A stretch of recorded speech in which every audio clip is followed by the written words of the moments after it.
Bonjour, Jean-François Allais et Anne-Marie Allais. On est sur la commune de Rive-du-Couesnon, à Saint-Jean-sur-Couesnon.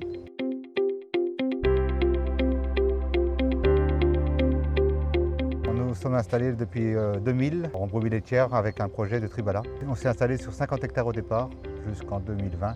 C'est des terres séchantes, on est sur du caillou. Donc un mois de février comme cette année, 2 jours après on peut les sortir. Le projet du séchoir a été fait en 2009, 9 ans après. Depuis 2019 on est à 100 hectares de SAU, donc 80 hectares d'herbe. On a 500 brebis laitières avec une production de 450 litres par brebis. On est 3 UTH, donc mon épouse plus une salariée depuis octobre. Et on est en bio bien sûr. On a déjà construit nos 2 bergeries et après le bâtiment pour fourrage au bout des 2 bergeries. On a un séchoir de 180 tonnes en 2 cellules, 2 ventilateurs. Le capteur solaire est sur la bergerie de 1000 m². Ce qui aide à l'ambiance de la bergerie. Parce que l'hiver il fait moins froid et l'été il fait moins chaud grâce au capteur solaire. Avec l'exposition est-ouest qui fait que ça commence à chauffer assez vite le matin et ça va assez tard le soir. Et on gagne à peu près 10 degrés de température entre l'air extérieur et l'intérieur. De 2000 à 2006, on donnait beaucoup d'enrhumanage. Au niveau sanitaire pour la brebis, il fallait vraiment 0 moisissure. Et on avait quand même pas mal de problèmes sanitaires au niveau des nécroses de cortex. Et il y a eu plus de lait, on a beaucoup plus de lait. De 300 litres à 450. Notre première année c'était 40 000 litres de lait forcément, après on a monté à 60 000, 80 000, mais on n'atteignait jamais les 100 000. Et au moment où on a fait le séchage en grange en 2009, on a commencé à dépasser les 100 000. On n'a jamais été en dessous après.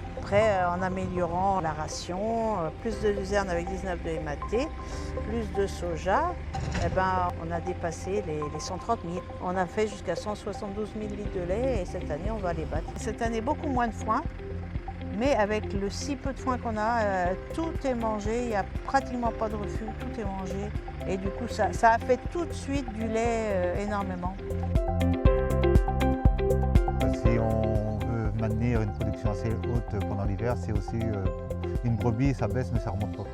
C'est pour que la mise à l'herbe reste à un niveau assez élevé et qu'elle reste au niveau là jusqu'à la fin avril.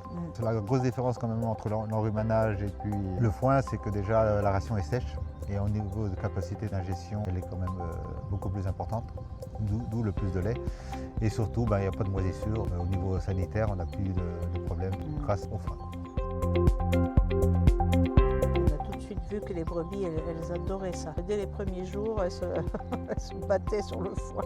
On s'était mis à donner le fond de la cellule, qui était quand même plus ou moins humide, quoi. De l'autre côté, comme on n'en avait plus trop, on donnait le foin en rhône qu'on faisait dans les prairies. Et du coup, elles allaient toutes sur le fond de la cellule et personne n'allait sur l'autre côté. Donc on s'est dit, ah là là, même le fond de la cellule est bon.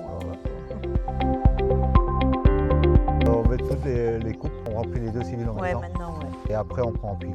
Donc on soigne qu'une fois par jour le foin. On met toute une tranche le matin. Le soir on repousse. Quand on a investi dans le séchage en grange, on a investi dans des brouettes et là avec la griffe, je mettais le foin dans les brouettes et on déposait ça en tas comme ça dans le couloir. Mais on s'est amélioré parce qu'on a pu investir. On a acheté un chauffeur qui passe dans le couloir et qui griffe bien sûr le foin et puis après donc il va les dispatcher dans le couloir. Avec la fourche on finit la distribution, mais c'est beaucoup moins difficile qu'avant parce que le foin est quand même beaucoup plus léger, quoi. Avant les rounes c'était quand même dur. Le foin est coupé à 7 cm donc il est facile à distribuer. Il y a toujours l'odeur du foin, c'est toujours très agréable. À ramasser, c'est toujours très agréable aussi. Il y a quelquefois le stress de la météo, mais c'est toujours très très agréable de ramasser le foin. En brebis laitière, il n'y a que des avantages d'avoir un séchoir, pas de niveau sanitaire. Et puis distribution l'hiver, c'est vrai qu'on sort pour du bâtiment. Pas de bâche, pas de ficelle. Pour nous quand même, c'est agréable aussi. Ça serait à refaire, c'est la première chose que je referais. On ne regrette pas.